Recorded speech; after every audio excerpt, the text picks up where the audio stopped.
right, welcome to Scardello's November Cheese Club, and we're featuring Alpine cheeses this month, which we are super excited about. This is the best time of the year for us to showcase these cheeses, so I'm excited that we have so many fun ones going on. Yeah, so we have in our standard package, we have 4 incredible cheeses, starting with Alp Blossom. So this is a cheese that is made in the very first cheese school in Austria, and the flowers come from the hay belt in the Alps. They harvest those, the flowers are all edible, and then they press those flowers on the outside after this cheese is aged in Bavaria, actually. Yeah. Is where it's finished out. But we love Alp Blossom because when you put it on a board, it just pops. Eye-striking. But besides having all the flowers, these are also flowers for where the cows are pastured. So even though it's flowers, you get more of an herbaceous note. Sometimes it might be a little thyme, oregano. They even include lavender flowers. So there's a lot of things going on. But the best thing is you get all this colorful rind, a very colorful things going on the outside because of the flowers, but the base of the cheese itself is very mild, supple, a little bit of sweetness going on, so I'm sure everybody will like that. Yeah, for sure. And then we have kind of a slightly milder, typically Alpine cheese in Hornkäse.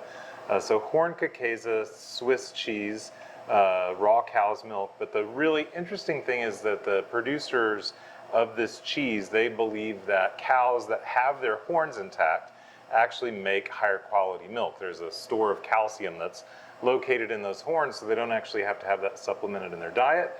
And so you end up with these cows that have horns, which some people think is dangerous to the cows or to the people working with them, but they managed to figure it out, and that's why it's called Hornkäse. And it's a true statement to what they do for the cattle, because the paste of the cheese itself is so rich and buttery because all these minerals that they get to keep. But I'm excited for people to try this because we're doing all these Alpine cheeses that go through the wash rind process, but I feel like the Hornkäse is the one that showcases more a little bit of that funkiness, even though it's really fun to compare how funky it's on the outside on the rind, but then the paste, like Rich mentioned, is very mild, a little buttery, and sometimes even sweet. Yeah, for sure. So next up, the wheel underneath our floury wheel here is Hallerhocker. This is a shop favorite. We've carried it for a very long time, and we usually carry it year-round because people love it. This is Walter Ross has made a version of Appenzeller. It's his take on that. It doesn't skim any of the cream off of the vat, so you end up with a whole milk cheese. And Hallerhocker roughly translates to sitting on the shelf, so this cheese is aged for a little bit longer than Appenzeller. The rind also has a picture of the Hallerhocker kid, which is kind of this crazy, scary kid on there. So maybe your slice will have a part of his face on there, which look out if it does. But what I love about this cheese, it's nutty, it's got some of that protein crystallization, fruity, it's really well balanced. It's a great cheese to cook with and melt on top of almost anything. All of these cheeses are, but it's a fantastic cheese just to put out and snack on. Yeah, I was going to mention that. The best part of we are so far in, and these are cheeses that are fairly mild and with a creamy texture, but Hallerhocker is the one that starts showcasing all those crystals from the aging, and the flavors get a little more complex. Absolutely. So then we've got Conte for our standard club. Conte, this is one that is a special version of this cheese. This is a tiny wedge. We've got a giant wheel over there we need to cut into. But the one that we're featuring in the club, aged 16 to 24 months. It's on the older side. It's called Symphony, aged in an old fort, military fort that's been converted into a cheese aging facility, Fort Antone, aged by Marcel Petit, who's been aging cheese since I think 1876. So very, very long time this company's been focused on this one particular cheese, Conte, and they just age it to perfection. Yeah, I'm excited to try it. This is the first time that we have a whole wheel of this aging, and most of the Conte is usually on the younger side, what you get to see or what usually people cook with, so I'm excited to see how much the flavor this develops in between those 18 to 24 months. Yeah, we usually try to bring in a more aged version of Conte for the holidays, and so which is always a fun treat for us to open a big giant wheel of that. And that aging a lot of times translates to nuttier flavors, more savory flavors, so really, really into that. For our standard club, we also have a couple of fun accompaniments. One of them is actually cheese. Yeah. You want to tell us about that? This is one cheese that I'm super excited. Ever since I work here, we had this only one time again. They call this brown buttery cheese, but it's a soft-ish cheese from Norway. It's called Ski Queen is the maker of the cheese, but it's kind of like when we mentioned Gruyere Comté has all these sweet and nutty and caramel-like notes. I feel like all that is condensated in these little cubes, so it will be really cool to pair this with all the other Alpine cheeses and maybe see how you can bring a little up the caramel and nutty side of the cheeses. Yeah, it's Je Toast is one of those that it's a really fun cheese to have around this time of year, and it goes well with pretty much everything. So apologies for making a cheese be one of our accompaniments this month, but I think it's a really cool accompaniment to have. Yeah, for sure. Also for everybody, we have these little melting pans or raclette pans, even though we don't have raclette in the mix. All of these cheeses, like I said, are good melters, and this is a little non-stick pan that you can put over charcoal, your barbecue grill, or just a stove top to melt the cheese. And then it's got a little scraper with it, a plastic scraper to scrape that off. So you can melt that onto almost cheese and scrape it onto almost anything, vegetables or whatever is a good choice for sure. So that is our standard club. With our deluxe club, we have two cheeses that we're featuring by an affineur or cheese ager named Rolf Baylor. So Rolf is kind of like the Mad Max of Swiss cheese, or the Pope of Swiss cheese. His goal is to bring small production cheeses to the forefront, and for people to understand that Swiss cheese is not a singular cheese. There are many Swiss cheeses, and there's some really great high quality ones. And so we're starting with a cheese that we don't carry very often. That's called Hochgebrig. That's this wheel on the bottom here. Hochgebrig is named after a resort in Switzerland. In the Valais area? Yeah, and this was created in the early 80s. It's washed with a little bit of wine. Like I said, it's been a while since we've had it, but it's a really flavorful, one of my favorite snacking cheeses that Rolf makes. This is why I mentioned earlier that this is the fun time of the year to carry all these cheeses, because there's some of them that I only had one time the whole span that I've been working here. Hochgebrig is one of them. And I'm excited to try to see how much it's changed since the last time that I had it. But it's a fun cheese. It's something that we a lot of times get cheeses that are named either after somebody or a specific place. So having a Swiss one as well is really cool. Yeah, and it's we weren't able to get it for about a year, and we've just now been able to start bringing it back. So hopefully it'll make more of a regular appearance. Yeah. And then the other one we have for the Deluxe Club is Rolf Baylor's Gruyere. And so this is a Gruyere that's aged for 18 to 24 months, so a little bit older than a lot of Gruyères you see out there. Gruyere is a cheese that has been around since Roman times, so very, very long time.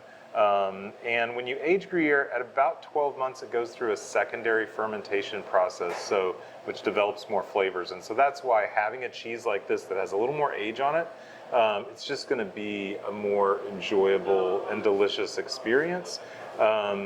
And I think a lot of times people have had Gruyere. I think this one's special. This is a cheese that we had in the case the day we opened, and we like to have it all the time. It's so good. Yeah, I feel like sometimes Gruyere might get, maybe not a bad reputation, but might be overlooked because it's such a common cheese. But Rolf Baylor, like the same way we mentioned with the Comté Marceau Petit, he's such a small maker, and he's really making sure that there's quality going on when it comes to the aging of the cheeses. So carrying something from him, in this case, two cheeses, is something really cool to have in the deluxe. Yeah, and he works with small producers and then ages those wheels to perfection, and I think that you'll see that here. Our accompaniments for this, the Deluxe Club, we don't have cheese as an accompaniment. What do we have, Alejandro? All right, we had to have some crackers, so these are the ones that we thought will be the best. Effie's Effie's Homemade. Effie's, it's a company from Colorado. They make really... Maryland. The Maryland, yes. And they make a bunch of really delicious biscuits. Sometimes they're savory, sometimes they're sweet, but we wanted something that will almost mimic this nutty taste that all the cheeses have. So the pecans, southern pecans actually, and they do it with a mixture of whole wheat flour as well as honey. So there's a light sweetness to it, but the pecans really showcase through the texture of the cheese, the crackers. Yeah, and what I like about Effie's, these little, I mean, they call them cakes, and I would say they're not, they're like in between like a cracker and a cookie almost, but they're not, they're still like really, I love the texture. Very light, very And- crumbly, but without being too thin. It still holds a lot of texture, especially with the 8 cheeses, so that would be good too. Yeah, and also not sweet. I mean, that's the other thing. It's got a delicate sweetness that's not over the top, and that will also be really nice with all these cheeses, balancing the saltiness that goes on there. To the other Then accompaniment. the last one we had something not so sweet. We have a mustard on this side. And mustard is something that we always like to pair with Alpine cheese whenever we do a class or somebody just buying something out of the case, because we have a lot of cheeses that have a very rich texture and mouth feeling to it. So having the mustard, in this case pop mustard, that helps cut through all the richness, should be something tasty. And pop mustard is something really fun. We had this for a long time. They recently just changed the packaging, which I think is a little more on the nose, the fact that it's called pop. But it's a collaboration between Iron Chef and James B. Reward chef from Colorado, the owner of Old Brooklyn Cheese, which they make a bunch of different accompaniments for cheese, like mustards, pickles, olives, oils and vinegars. And pop mustard is one that we had at all times. But the texture that you get, which is almost like caviar-like, having this compared to the creaminess of the cheese should be really tasty. Even if you use your melter to melt the cheese, put it on top of something, a dollop of the mustard, it's a really delicious bite. Yeah, and don't be confused like I was the first time. Old Brooklyn is actually a neighborhood in Cleveland, which is where this is located. So, so you're not. I mean, there's a lot of food that comes from actual Brooklyn, but this one's from a neighborhood in Cleveland, Ohio. So that is our selection. We also, for some of the optional items that you could have in your box, the optional stick of salami this month is Criminelli's Tartufo. So we wanted to bring something that was truffle flavor with Alpine cheese is fantastic. Of course, for our chocolate bar from Goodio, we have their berry chocolate bar. It's a chocolate that has some dried berries that have been included into the chocolate, and so that sweetness is going to be really nice with these cheeses. For our white wine, we've got a little Italian white that I just brought in, small production, and for the red, we've got a Super Californian. This is a California lighter style red wine. We wanted to make sure that we didn't overpower the cheese, and so having a wine that is more fruit forward and lighter, less tannins, really going to be enjoyable with all these cheeses. So anyway, that is our selection for this month. Next month, we're going to be doing a decadent selection of some seasonal cheeses, some really cool things that we're going to try to throw in there. We're very excited about that. We want to thank you guys for being part of the club. If you have any thoughts or suggestions, shoot me an email, rich@scardellocheese.com. It's the only one on the website. And we will see you next month. Happy Thanksgiving.